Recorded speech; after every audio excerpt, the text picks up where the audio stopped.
Hello, I'm Dr. Sonia Anand. I'm a professor of medicine and a vascular medicine specialist here at McMaster University in Hamilton, Ontario, Canada.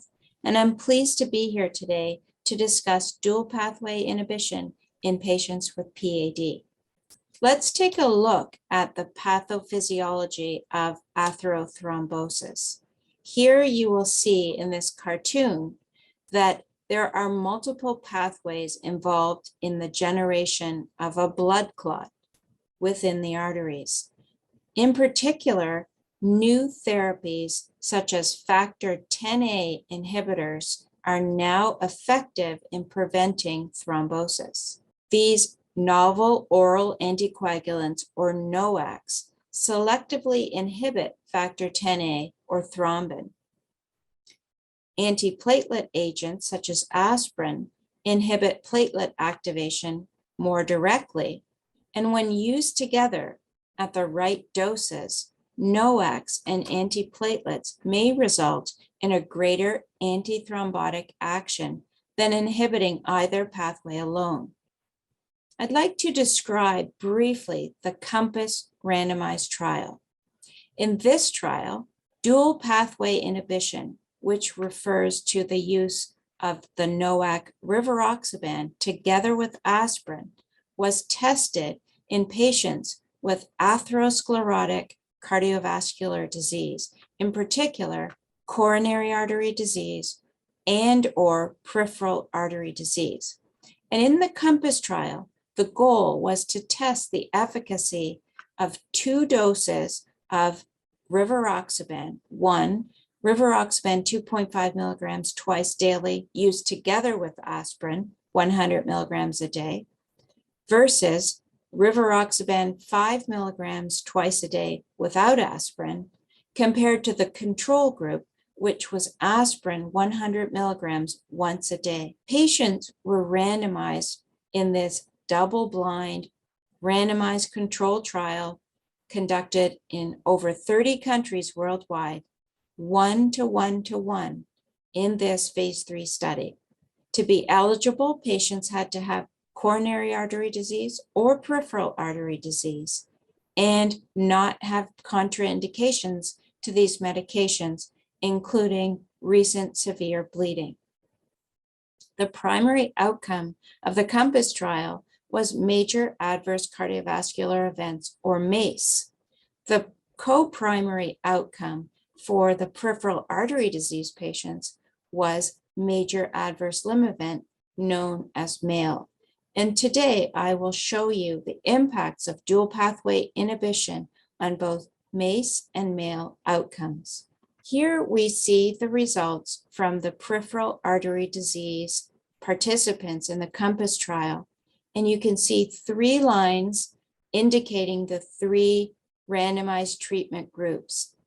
All that to show that the dual pathway inhibition with low-dose rivaroxaban and aspirin in combination, shown in the green line, had the lowest event rate of cardiovascular death, MI, or stroke, compared to the control group aspirin alone, and certainly the intermediate dose of rivaroxaban.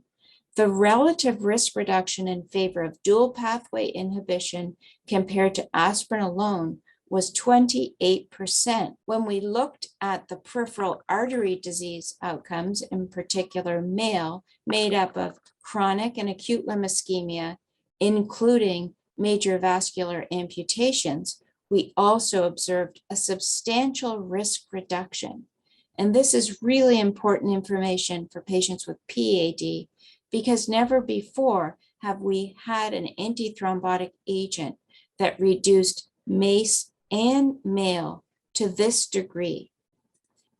Now, you're probably wondering about the cost of intensifying antithrombotic therapies together in the dual pathway and their impact on bleeding.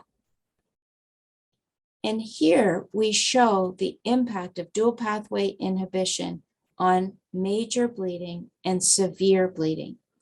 And it's important to note that there was an increased risk of major bleeding as defined using the modified ISTH criteria with dual pathway inhibition compared to aspirin alone, with a hazard ratio of 1.7-fold. However, when we look at the most severe types of bleeding, including fatal bleeding and non-fatal intracranial hemorrhage, as well as non-fatal other critical organ hemorrhage, we do not see any significant excess of these severe types of bleeding with dual pathway inhibition. So that is very reassuring. When we look at a more recent trial called Voyager, in which patients with peripheral artery disease who were undergoing infrainguinal revascularization were randomized to rivaroxaban 2.5 milligrams BID versus placebo on a background of aspirin once daily, we can examine the same outcomes, such as the MACE components, the male components, and major bleeding. And Voyager was a unique trial because these were PAD patients who were scheduled to undergo infrainguinal revascularization. It too was a multi-center, double-blind, randomized trial where patients were randomized 1-to-1 to either the low-dose rivaroxaban or placebo on a background of aspirin. And to get into the trial, patients had to have symptomatic PAD of the lower extremity. The primary outcome of the Voyager trial did demonstrate a significant 15% relative risk reduction in favor of rivaroxaban compared to placebo on a background of aspirin therapy. And this was an important result because this was a PAD population undergoing infrainguinal revascularization.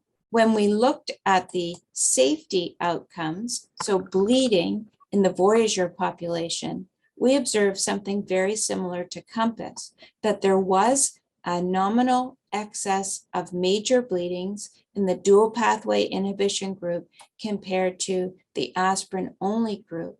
However, the bleeding definition in Voyager was different than in COMPASS, and this was the TIMI major bleeding definition. When we use a COMPASS similar definition called ISTH major bleeding, like COMPASS, we did observe an increased risk of major bleeding for patients on dual pathway inhibition compared to aspirin alone. However, I bring your attention to the center of the slide where we see there is no excess of the severe types of bleeding, no excess in intracranial hemorrhage, fatal bleedings, or intracranial or fatal bleedings considered together. So again, like the COMPASS trial, the Voyager trial demonstrated a significant reduction in the primary outcome of MACE or male, as well an increased risk in major bleeding, but no increased risk in the severe types of bleeding.